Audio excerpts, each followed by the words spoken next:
As promised, here we go.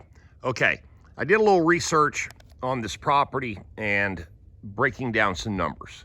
The tax base on it's $91,000, which is basically $1,320 a year in taxes, okay, property taxes. The land is 5.170 acres, so basically they're charging $7,300 an acre. So if you do the math, basically the land's $40,000 and this house is tax value is 50 grand. All right, let's look at it.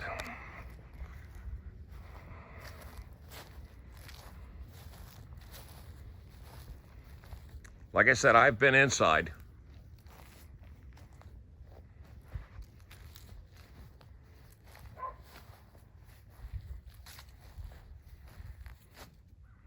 Roof's in good shape. Of course, there's a big hole problem there. Foundation has got a little bit of issue, but not too terribly bad.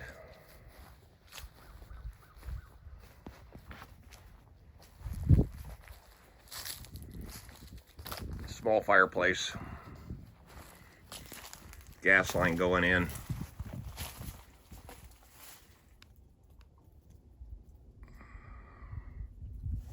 The brickwork is still good on the fireplace.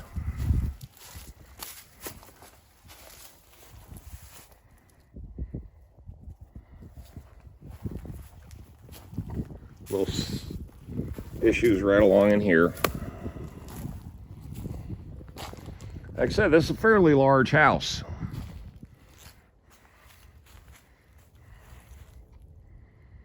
And then there's another fireplace in the center of the house. It's the brickwork still in good shape there, the flashing still in good shape, the roof's in good shape. And here's your biggest problem area.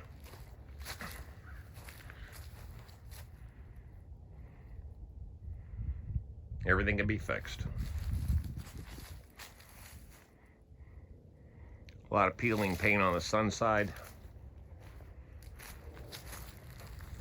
So that's what's going on.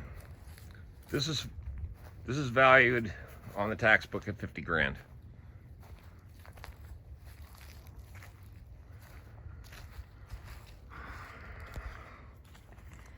Now for the property, let me let's get right into it. Like I said, it's 5.17 acres. All this field over here, up to a certain part of going all the way across there, then you run into the brother and sister's land, okay? Here's a road frontage, road coming in.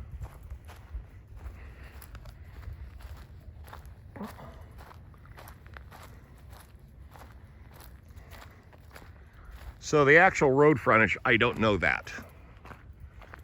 Mine is 233 feet. And I've got 4 acres, but it's a real long piece of property. This is 5.17. So I'm assuming he's probably got about 250 foot of road frontage also. Yeah, right across the street from the trailer park, but I've been here 5 years. There's no problems, no issues. Never had a single problem from anybody over here. All right. So there's the corner of my property right there. Right there, you can see it, okay?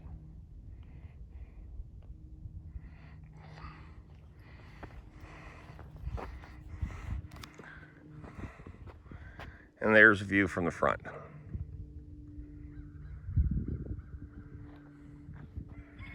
Now again, how far down it goes that way, I don't know. So let's just take an assumption that the road frontage is 250 foot, give or take. Mine's about 233. His could be 250 to 270. Don't know that. Then it goes up into the property, which is of course the slope. The grade of the land goes uphill.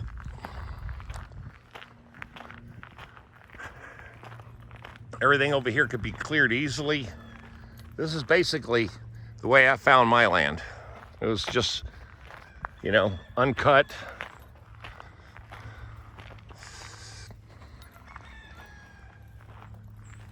And of course, you got your power line running through the very front of it, going all the way down to the creek.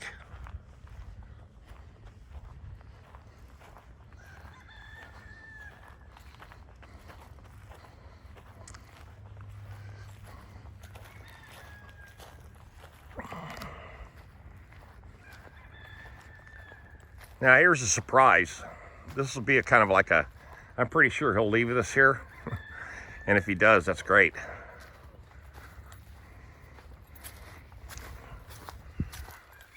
He'll take his daughter's car. It's got a burnt transmission. Engine still runs. But let me show you what stays with the property. Are you ready for this? Bam. Oh yeah, two-door. Pontiac. Bonneville. Nice. But there's the land. That's just the way I saw my stuff when I first got here. Now the land starts sloping downhill that way, okay? There's an old doghouse right there. An ugly looking tree. And this is right on the backside of my property, okay? In fact, I'll show you how this works.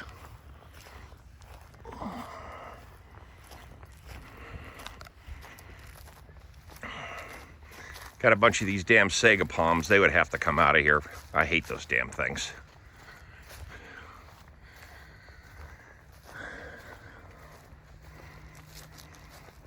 All right, coming right through the pass here. Now you run into my property on one corner.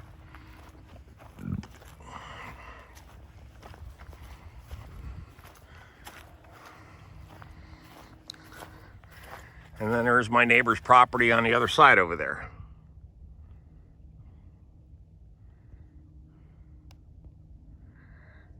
And you believe it, it's 70 degrees today, man.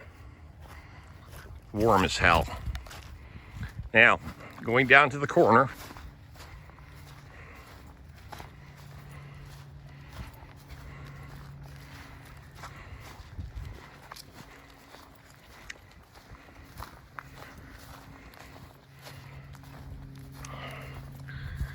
And there you go. Now his goes straight on down, 800 feet straight to the creek.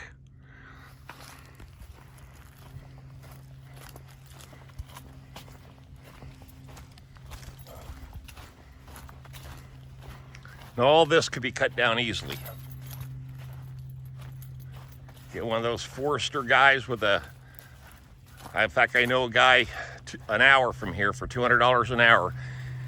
Give him minimum of 4 hours, and he'll have a couple acres cleared for you, completely cleared. So for 800 bucks, you can clear all this out. He'll grind it all down, and you can see how it works. That's my. I don't have a wide property. Mine is just real long. It goes all the way back to the creek. I'm only like 133 feet across here, 160 feet across here, and then it goes all the way to the back. Now, of course, on this land here, you start getting into some big trees towards the back because it goes all the way to the creek. So you can start seeing all the big trees back there. And there's some big hardwoods in there too. Really big hardwoods.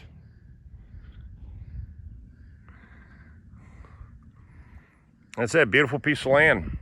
And he claims that back over in that corner, there's a hot spring, or there's a spring that is his father. Now this guy is 83 years old, I'm dealing with, in his 80s, and his father put in a spring, or found a spring and put in a pump over there. So whether it's there, not there, I have no idea. Okay.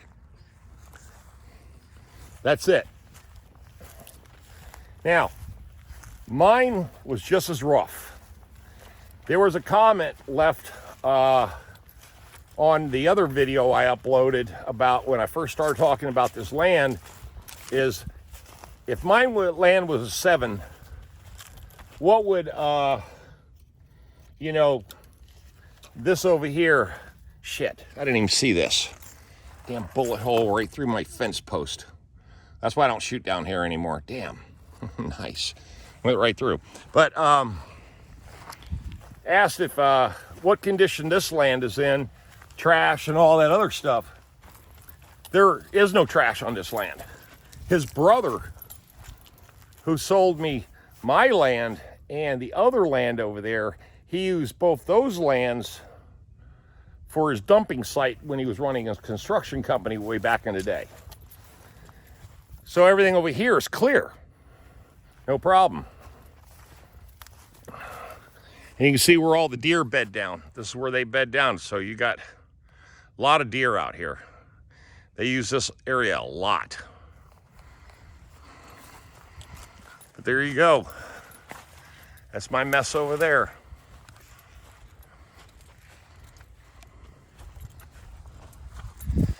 All right, so here's what I think. The house is way overvalued. The price of the land of approximately $7,300 per acre is an average of what farmland sells for out here. So that, not unusual. Now, is it worth, because you'd have to petition the county to come out here and not rezone this, but to re-estimate this house to drop the tax value on it from 91, try to get it down to 75. Would they do that? Probably not. So my thoughts are this, that if you're in this place at 91 tax base, if the guy takes 65 grand, there's no way I'll know that. I just threw that number at him because he thinks the land per acre is 10 grand an acre. And I told him, no, it's cheaper than that, I'm telling you. Because that's my tax base just, tells me that. So here's the other side. This is right here on my property line. So in reality, the 5.17 acres to me, as far as the tax base, anywhere from 36 to 40,000. And the rest of it's based on the house. The other 50 grand, whatever, 54, 55,000 is that house, which obviously is way too much. But where can you find any piece of property that's, now, this is important, farm, residential, unrestricted. You can do anything you want out here. Remember, this is North Carolina. And we don't have no problems. You see, I do water collection. I got everything off grid. I got all that set up, and there's no issues with the county or the planning, zoning. Nobody says a word because they already know up front. I already told them up front years ago, this is how I'm playing the game out here. Am I breaking any rules? And they said no. So you're under the same situation here. You can pretty much do what you want to do. The bottom line is you got a $91,000 tax base. But again, I repeat, where can you find a house that technically is livable? You can go in there and turn the power on and live, get the septic tank serviced and then turn the water on and just go for it and then fix everything as you need it. And be under $100,000. And if the guy will take 65, 70,000 cash, you're sitting on 5.17 acres and you got a house and it's farmland. So, and the way, like I said, Raleigh is growing so fast, so hard. We're the #1 city in the United States and the world for housing. I'm exactly 51 minutes away from Raleigh. I'm 20 minutes away from Durham. So you're on the very backside of Orange County here. Right, literally down the road here is Alamance County. Not even a quarter mile, right down that road. So that's my thoughts on this whole thing. Is it worth it? I'll leave it up to you guys. I just don't have 65, 70,000 cash I could throw at this situation because, as you know, I've got a mortgage in the city. Unless I sold that, moved in over here, and then slowly renovate this place, that would be the only way I would pull the trigger. But I've got enough on my plate because I got still my farm, stuff I want to build, things I want to do. So what I'm suggesting here is that if there's somebody else that wants to dabble in this, I really think it'd be a damn good investment. Because your footprint of this house is large. I mean, I'm thinking this place has got 22, maybe 2,200 square feet. Could be bigger, I don't know. It's not small. He says it's got four bedrooms in it. You know, so there you go. Let me know what you think, guys. I mean, we can crunch the numbers 1,000 different ways, but in reality, if you can buy farmland in one of the fastest growing states, this is a hell of an investment. Leave those comments, subscribe, thumbs up, share, like, and I'll talk to you guys later. Leave those comments and opinions.